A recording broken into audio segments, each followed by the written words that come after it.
Hey, what's going on, everybody? JB the Ranch Mechanic here, coming at you today from the old shop, working down in here again because it is now getting into the winter season and it is very cold. And the other shop does not have doors yet. It is being worked on. It's going to be finished in the next couple of months. They've been coming out every weekend or so and working on it. An actual builder this time who knows what they're doing. And doors are ordered, but unfortunately the style of doors the boss wanted to use are about 3 months out. So sometime in January, the doors will finally show up. Hopefully they get done sooner, but that's the estimate that they gave us. So that kind of is what it is. So unfortunately, I do not have a sealed shop up there. And with as windy as it is out here and as cold as it's getting, it's like working in a very, very cold refrigerated wind tunnel if I work up in there. So what we got going on behind us today is the boss's 2013 F150 Platinum. This has got a 3.5 liter EcoBoost in it. And the story of this truck is very interesting and kind of unfortunate. The poor thing just got the hell beaten out of it. It was being used for towing, and they towed some stuff that was well in excess of this machine's capability through the mountains and overheated it. Absolutely cooked the oil that was in it. And when the oil lost its lubricity, the bearings went out. So it's been repowered. It has an engine in it, but they didn't have me do it. They had someone else do it, and they put an engine in it from a 2015 EcoBoost. And if you know anything about the Ford EcoBoost platform, and if you do, you probably know more than I do. I'm not a Ford guy. I'm not an EcoBoost expert by any stretch, but the 2011 to 2014 EcoBoost engines are different than the 2015 to 2018, and I believe the 2019 and newer. I think there's 3 different generations of EcoBoost, maybe 2, I'm not sure. But some stuff changed in 2015 because there's these different variations of EcoBoost engine. They ordered the correct engine. It's a 3.5 liter V6 EcoBoost, but it's out of a 2015, and this is a 2013. And they were told that it would drop right in, and it did. Physically, it fit, but the wiring harness was completely different. The throttle bodies were different. Same turbos and everything. But unfortunately, on top of the cost of the engine and the time that they had to spend pulling the old one out and putting the new one in, the boss spent another $4 grand at Ford having them redo all the wiring harnesses and everything else. So, you know, it's been kind of a mess. Now we finally get the engine and transmission and everything all squared away and the truck is drivable. And because it got overheated so bad, the cats are melted and clogged. So what we're going to be doing today, now that I've been talking for 3 minutes, what we're going to be doing today is putting on a set of catted downpipes from SPD Performance. To replace the downpipe with an OEM unit, the Ford dealership here in town wanted to charge the boss another $3,000 something, I think almost $4 grand, 3,800 bucks, I think was the quote, for new downpipes. Yeah, so we decided to tell them to go pound sand, and we have a set of catted downpipes from SPD Performance. There they are right there. You can see them sitting on the ground. So basically what we're going to do, I got the truck up on ramps right now. We're going to go ahead and climb under there. I'm going to kind of show you the layout, and we're going to take the old catted downpipes off and put on these high flow 3-inch ones from SPD Performance. Now, this truck is otherwise bone stock. The only reason that the boss wanted to go with aftermarket, he doesn't care about horsepower, he doesn't care about performance. He just wants to get the truck drivable for less money than $4 grand. So these really, really nice catted downpipes from SPD, they're made in the USA over in California. They have a nice ceramic coating on them. $779 for the set. So that's substantially cheaper. My time's a lot cheaper than what the Ford dealership charges. So that's the reason that we're going with this. Typically we just do, you know, OEM stuff on vehicles like this, but if it frees up a little bit of horsepower and helps the truck run better and, well, helps the truck run, period, that's a much better way to go. So that's what we're going to do. Let's climb underneath here. I'm going to show you kind of how this is set up, what we need to do to remove these things. And then I'll probably end up coming back in parts here to kind of show you the progress. It's really cold, and I want to turn on this torpedo heater behind me, and with that thing on, it's like a jet engine in here. You can't hear anything. So for now, let's climb under the truck. I'll show you what's going on, show you what we have to do. As far as I can tell, it looks relatively simple. So anyway, let's go take a look, and we'll get into it. All right, ladies and gentlemen, we're under the truck here. I'm going to give you a brief kind of overview of what we're going to be doing and explain to the best of my ability what I think will need to happen in order to do this. So we are going to be replacing, like I said earlier, the factory downpipe with the new catted 3-inch downpipe from SPD Performance, which is sitting on the floor over there. So basically, you're going to have to pardon my shuffling around here, but I am laying on my back because I don't have a lift in here.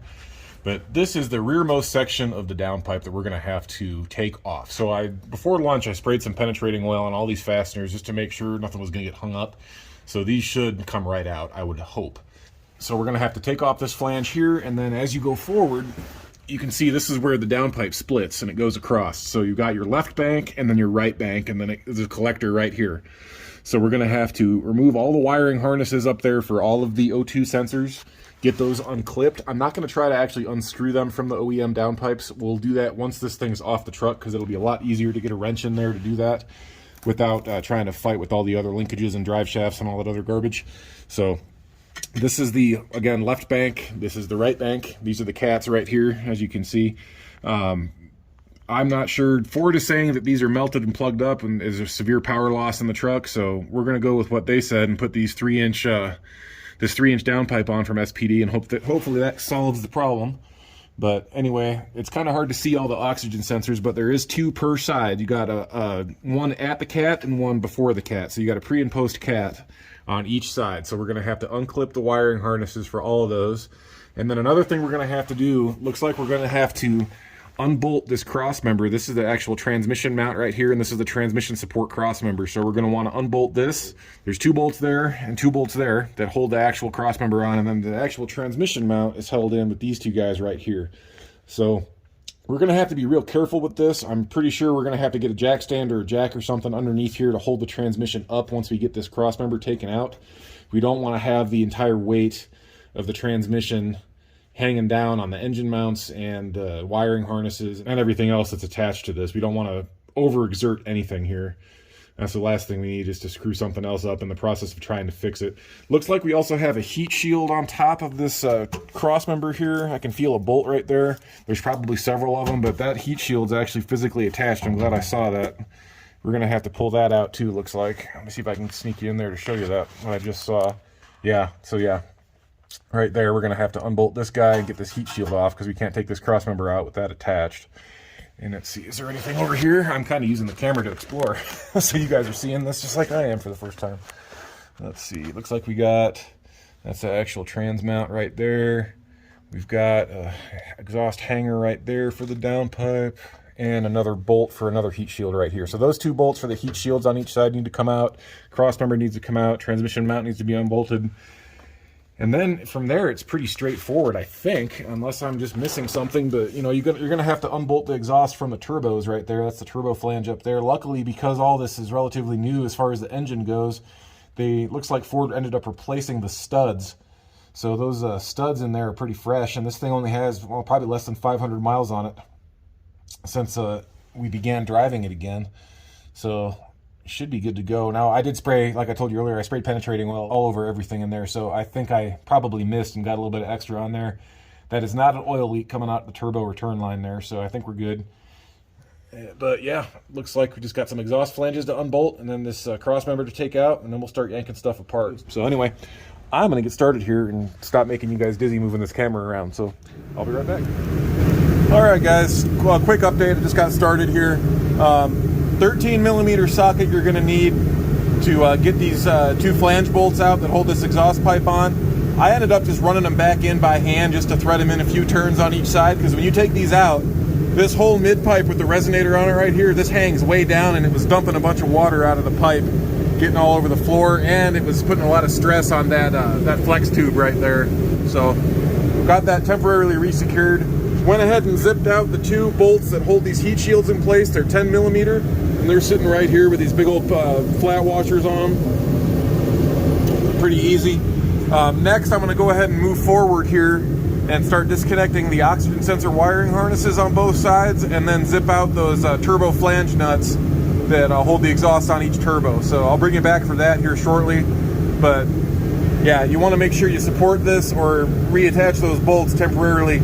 Came apart super easy. Definitely recommend spraying penetrating oil on these before you start. This is the only fastener that had not been messed with previously, and they came right out with a swivel socket in my impact gun, my little baby Milwaukee right there. So again, apologies for the background noise, but it's chilly in here, so I got the heat going. Anyway, we're going to continue on here. All right, guys, moving around to the engine bay here. I'm not sure if you guys that have 2011 to 14 F-150 Ecoboosts are going to have the same problem as I'm having here, because I don't know if the wiring harnesses are different. I don't know what all Ford replaced. It looks like all these oxygen sensors are new. I was able to reach up next to the downpipe on both sides and get 3 out of the 4 from below the truck. Not that difficult on the passenger side at all. They're both right next to each other. And then I was able to get the secondary O2 sensor toward the rear out back over this way. But to get the one for this top oxygen sensor just past the turbo, I had to come up to the engine bay here, pull the engine cover off, and reach around, and the plug for it was just laying back here behind the engine. I don't know if that's going to be the same for you guys or not, but that's it right here. To get that loose, there's just a little teeny tiny button on the back of the male side of the connector that you push and it slides right out. But I'm going to leave that there so I remember it, and then this will just come out with the downpipe, and then we'll unbolt the oxygen sensors themselves when it's ready to come out and swap them over to the new downpipes. So anyway, I just figured I'd show you that, since that's what I kind of have run into so far. And interestingly enough, on this relatively new engine, low mileage engine from what I understand, even though it was used, the VCT solenoid seals are leaking. Yeah, you got oil weeping through these seals right here, and that's a pain in the butt to replace. So we're just going to let that ride, unfortunately. Not worth tearing the valve cover apart and getting that open. So anyway, that's where we're at. I'm going to continue unbolting stuff, but we got all of the wires for the oxygen sensors disconnected at this point. So now it's a matter of loosening up pipes and then taking out that cross member and getting that free. So I'm going to start with the turbo exhaust flanges on both sides, and then we'll work on getting that cross member out.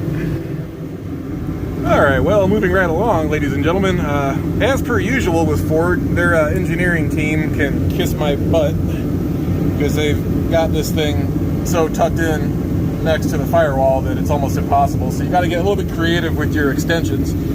So I have a 10-inch half-inch drive extension into a half-inch to 3/8 reducer, a 6-inch and a 2-inch 3/8 extension, a 3/8 swivel, U-joint style swivel socket, and then a 15mm deep socket to get that one nut off the back side of the flange right there.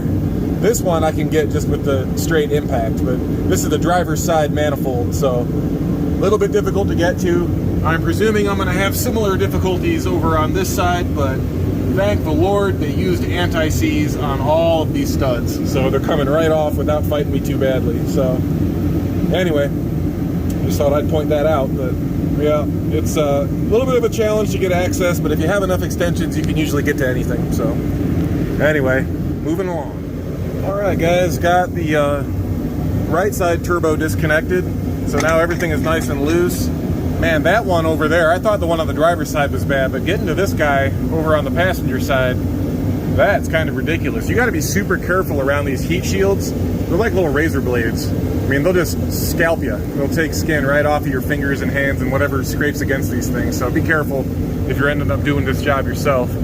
But anyway, we got both of the turbo flanges released, so those are nice and loose on both sides now. The whole thing is kind of ready to come out, so now we got to take out this cross member. So what I've done, I went and gotten our baby floor jack here, and I've just got it up underneath the transfer case. So once I take this cross member out of here, the jack will take over for the cross member, holding up the transfer case and transmission and everything, keep the drive line nice and straight, and keep anything in the bell housing or the engine from getting too tweaked. So we got two 18mm nuts we got to zip off to get the transmission mount unhooked, and then it's 18mm on the back side and then 15mm on the front side. So I got a 15mm wrench that I'll hold those with, and then I'll zip these nuts off. So we're going to go ahead and do that real quick. This time I'm just going to see if I can set the camera up and leave it rolling, and we'll get this thing knocked out. So give me a second. Alright guys, I'm not sure if you're going to be able to see any of this or even hear me because of that heater running, but we're going to get started here.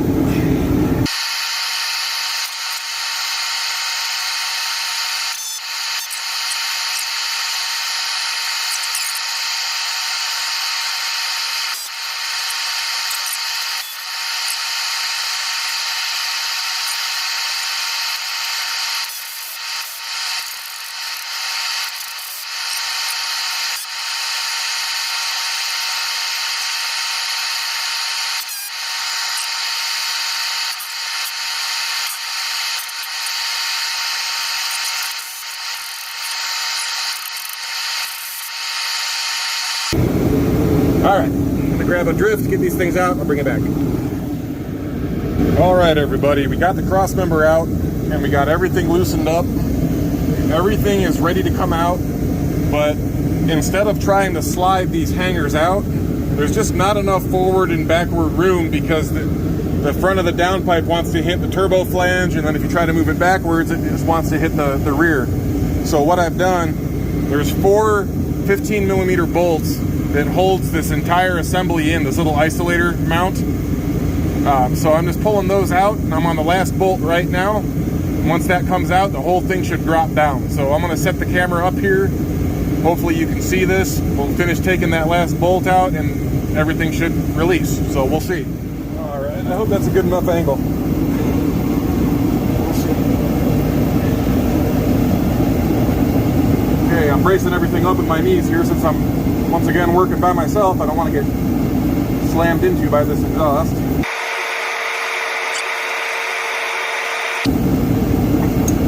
That's it. There it is. I can get my wrench out. It should be ready to come out here.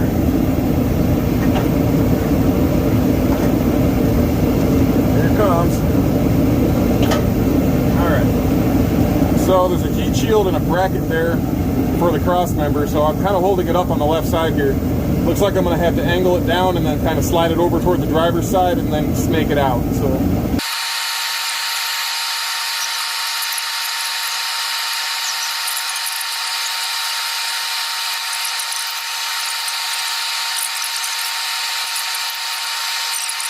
But there we go, it's out. It's out, and now we just got to get it off of me and out from underneath the truck. Okay, we got it out, guys, finally. So I'm going to crawl out from underneath this truck here, kind of gather my bearings a little bit. It's getting toward the end of the day here, so I think we'll probably wrap it up here for now, and we'll go ahead and assemble and reinstall the SPD Performance downpipes in the morning. But anyway, I'll bring it right back, and it'll be tomorrow. Well, hey, good morning, everybody. We're back again on day 2 of getting this installed.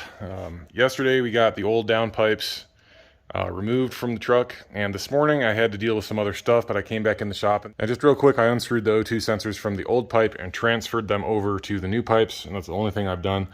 I think the best way for me to approach this, since I'm working by myself, is just try to loosely fit each piece, at least get the 2 downpipes coming off the turbos reattached, and then we will work on getting the center section put in and then the Y pipe. And then once all of that is kind of loosely in place, we'll start snugging everything down and getting it lined up properly. Then we'll get our center support put back in and get everything bolted back together nice and tight. And then we'll follow the break-in procedure included in the instructions, which I'll go over when we get to that point. I'm going to just try to get these loosely fitted up real quick, and then I'll bring you back and do the same thing as we did yesterday, just kind of bring it back in stages as we get each step done. So here we go. Well, everybody, it's now 1 o'clock in the afternoon. I just got done with my lunch break. I've been working on the second half of this project since 9 o'clock this morning. Let me turn the camera around and I'll show you how far I've gotten. I've gotten nowhere. I've gotten absolutely nowhere. I've got one of the downpipes mounted loosely. It's just hanging off the turbo flange, which is fine. There's no weight there. It's not hurting anything, but it has just been, this truck has been fighting me left and right, every possible way. I think I made the right call trying to put this thing on in pieces, because trying to assemble all of it and get it up in there as one piece, doing it by yourself, next to impossible. This is extraordinarily heavy, despite its size. Very, very hard to get these bolts to go in on an angle, to go into the bottom of the transfer case where the transmission mount actually mounts. And I've spent the last hour before my lunch break chasing these threads with a tap because the threads started pulling out. Really easy to cross thread those without even really realizing it. I'm typically pretty good at getting fasteners started properly without doing that, but I don't know if I did it or if somebody else had this exhaust off at some point and they did it. I don't know. It was probably me. I'm going to take the blame on that one. But if you do end up needing to chase these bolt holes for the transmission mount up there on the transfer case, it's these guys right here, these 4. It is a metric tap, and it is a, if I can find the numbers on here, It's an M12 by 1.75. That's the thread pitch and size that you need. And that's taken so long because I don't have a big enough mini tap handle that will actually fit on here, so I was just doing it by hand, essentially. And then using my multi-tool to kind of grip onto that. But unfortunately, unless you drop the front drive shaft, you can't get to the back one.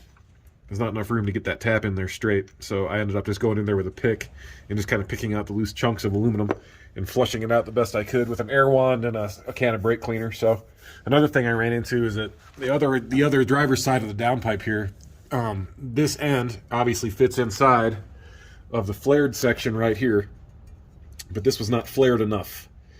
It was extremely tight, and then that coating, the ceramic coating that they put on the outside of this thing, made it even tighter. So I ended up going around this with a flat disc on my angle grinder and grinding all this away, and then putting anti-seize on it to act as a lubricant, and finally got that to slide in. Anyway, that's that. I'm gonna get back on this and see if I can't make some actual progress, and I'll bring you guys back once I get somewhere. But yeah, frustrating, but it is what it is. We got to get it done. So yeah, more in a minute. Oh, good Lord, everybody. It is not easy to do this on the ground, guys. I'm telling you, it's much better if you have access to a lift. Definitely hit somebody up if you know someone that has a lift, or you have a shop that's friendly to you. It's not that hard to install, but trying to maneuver everything laying on your back down here, it's a tough challenge, especially if you're working solo. So it's definitely doable, obviously. I mean, I just did it, but it's been an all-day affair trying to get this thing to bolt back on. And I mean, it's in. It's tightened down. I got all the clamps tight. Got all the bolts up by the turbo flanges nice and tight. All the O2 sensors plugged back in, hooked back up. Fished the one up through the engine bay and plugged it in up there behind the engine. And now I'm just shoring everything up. I'm putting the center cross member in for the transmission mount right now. Got the bolts in on that side, but just realized I put them in backwards. I just slid them in. I don't have any nuts or anything on there yet, so probably turn those around, just put it back how it was from the factory. But as you can see, the factory pipe was a whole lot wider than this for whatever reason, but not as big in diameter. So now I have plenty of access to get an impact gun in here without hitting this pipe. If you remember, before the factory downpipe came out to like here, so it was partially shrouding that one nut, so I couldn't get the impact socket on there. But this right now, I mean, I got it supported. I'm having a tough time getting the right side bolts to go back in, but these are still completely, well, that one's tight, but that one was completely loose. So I'm going to flip this other guy around, get that figured out, spin these nuts back on, and then we'll be ready to test fire this thing, check for any exhaust leaks, and then let it warm up and follow the break-in procedure, which I'll go over here shortly. So I'm sure there's a little bit more adjustment in this thing if I were to, you know, put all this together a little differently, but it's real close to this center support. There's not very much clearance there, so it's pretty tight. It can't really flex that much, but I'm going to be interested to see if that ends up having any issues with rattling against this cross member in the months to come. So, oh well. We'll cross that bridge when we come to it, I guess. But for now, I'm going to finish getting this shored up, get everything bolted back down, tighten everything, and then we'll fire her up, and then we'll check for leaks. So we're almost there, guys. Just give me a few more minutes here. All right, guys. All done. Got everything bolted back on, all the heat shields, everything is back in place. We're going to go ahead and climb in here, and we're going to follow the break-in procedure, which is basically you start it and let it idle for 10 minutes.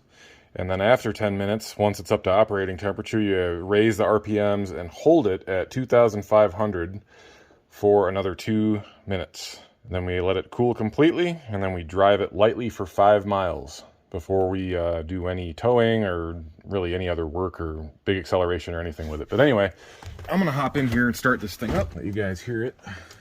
Should be a little bit louder with the high flow cats and everything, but not a dramatic difference. I guess we'll see. All right, here we go.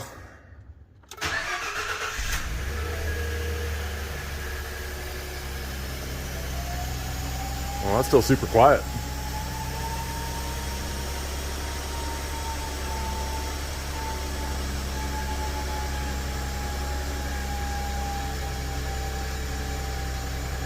Still really quiet.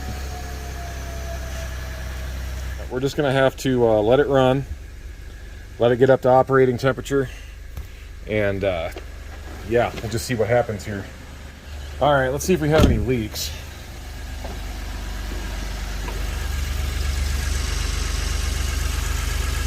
Sure doesn't sound like it. It sounds nice and tight. Okay. Got a bunch of water spraying out of the resonator. I guess that's normal. It's been sitting for a while. Anyway, I'll let this thing run for 10 minutes. I'll bring it back when all's said and done, and then we'll take it for a test drive. Well, it's been running for about 10 minutes now, plus the 2 minutes of 2,500 RPM. And it is still extremely quiet. I mean, you can hear that this real faint rumble from the stock exhaust, but I mean, at least at idle, it sounds no different than stock.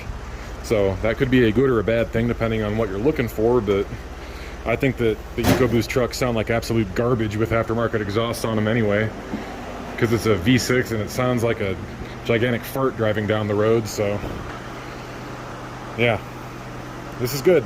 So I'm gonna let it run for a few more minutes here and then let it shut down, let it cool off completely, and then we'll go take it for that 5-mile test ride, going nice and slow, and then turn it back over to the boss and hope for the best. So, hey, good morning, everybody. All right, we're back. It is the next morning.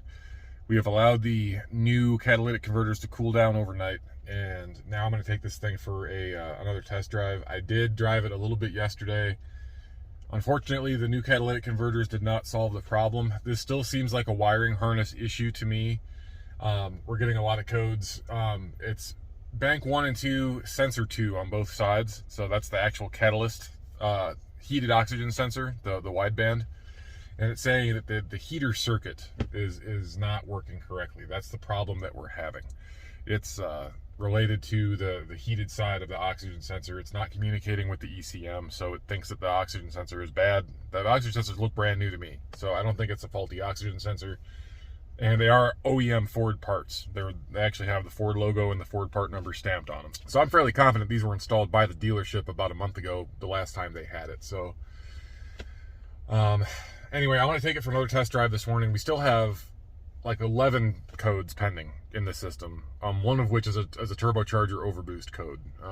Not good. So this is still kind of a mess of a truck, unfortunately.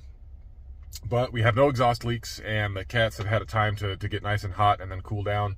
And the reason that that's important, or the reason it's important to break in catalytic converters according to the manufacturer's instructions, is that basically you have a brick of ceramic material inside a catalytic converter surrounded by a glass matting on either one or both sides, usually both sides. When they're brand new, that matting has not had time to expand yet. Basically what it's there to do is that when you heat cycle it and you allow it to get up to temperature, and then you bring your RPMs up and hold them like we did yesterday, it gets that matting super hot, and as it cools, it actually expands. And when it expands on one or both sides of that ceramic brick where your catalyst material is, and it holds it in place inside the cat without allowing it to move. So if you don't do that, and then all of a sudden, a week or so later, you're starting to hear a bunch of rattling and stuff from your catalytic converter, that's because you didn't give that matting a chance to expand properly, and your cat is probably never going to be right. So that's why it's important to do this in accordance with the manufacturer's instructions. So we've done that.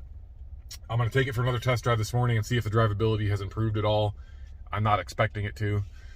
I cleared out the codes that were pending, but we still have a whole bunch of permanent codes related to the secondary oxygen sensor, the downstream sensor, on both banks 1 and 2, as well as a bad catalyst reading. It's still saying that the mixture is too lean post-cat. So I think all of this is still related to a communication fault between those sensors and the ECM, because they had to change that wiring harness. I don't know that for sure, but it certainly seems that way. There's no other physical reason why this truck isn't running in tip-top shape. It's got a new engine, it's got new catalytic converters, new turbos, new everything. So anyway, enough talking for me. I'm gonna go take this thing for a spin real quick. I'm not gonna bother bringing you along for that, because I don't have any way to set up the camera and hold it, and I'm driving my boss's truck, so I need to make sure that I'm paying attention. Anyway, just give me a second here. I'll bring you right back. All right, guys, I lied. I'm gonna bring you along for a second. I want to show you this. It's acting like the turbos aren't even there. I got no boost really. the turbo's wound up, and I got a ton of boost pressure, and the blow-off valves kicked open the very first time I punched it. Now, if I punch it, we are in 6th gear right now. We're only cruising at about 45 miles an hour.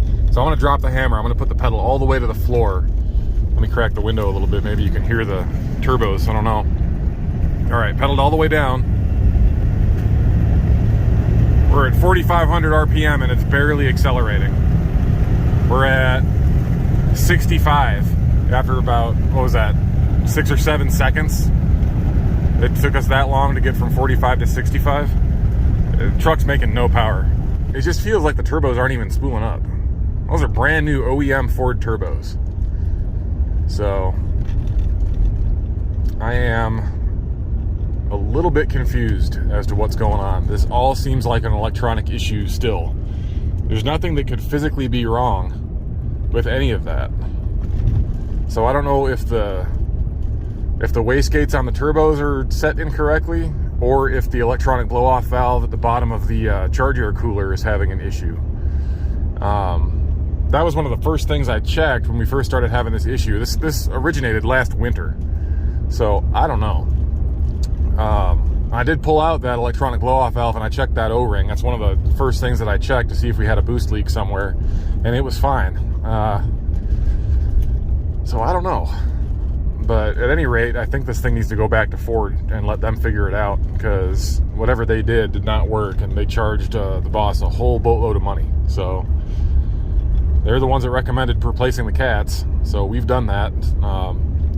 And I don't know if I set a price yesterday. I thought it was something crazy, like, you know, for like 3,800 bucks or whatever. It wasn't quite that much. They quoted the boss, I guess he told me yesterday, 2,700 is what they quoted him to replace the downpipes. So we did it for less than $1,000 by buying the parts ourselves and having me do the install.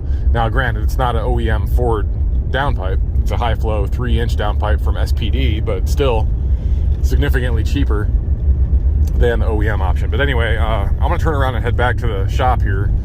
It's looking like there's not gonna be a whole lot else I can do with this truck. So that's kind of unfortunate. We got the downpipes installed. Now it's gonna be up to Ford to figure out the rest, because I'm at a little bit of a loss. So it's a pity. This is a really clean 2013 F150 Ecoboost Platinum with only about 111,890 miles. So pretty low mileage truck. Average mileage, I guess, considering it's a 2013. So it's too bad. Everything about this truck is super clean and super nice. You know, leather heated seats, everything else. But I think it's time for the boss to let Ford fix it and then trade into something better. So anyway, guys, I appreciate you watching. I'm sorry, I hate videos like this that don't really provide any kind of resolution to the initial problem. We did get the downpipe installed, but, you know, unfortunately, like I mentioned a second ago, this problem is just beyond the scope of my abilities and the time that I have. I have too many other projects in the works here that I have to get wrapped up to spend a whole lot of time on a problem that Ford should have rectified to begin with. So we're gonna hand it over to them and let them take care of it. So anyway, thank you very much for watching. I appreciate it. If you have any questions, be sure to leave a comment. I'll do my best to get back to you. YouTube is still being really funky about notifications on comments and stuff. Sometimes I get them, sometimes I don't, but I do my best to kind of go back and look at my videos every couple of months and make sure I didn't miss anybody. So if I don't get back to you right away, I do apologize, but that's kind of a YouTube thing. I can't really do a whole lot about it. So anyway, guys, that's gonna be it for this one. Have fun, be safe, have a great day, have a great week. We'll catch you guys on the next one. See ya.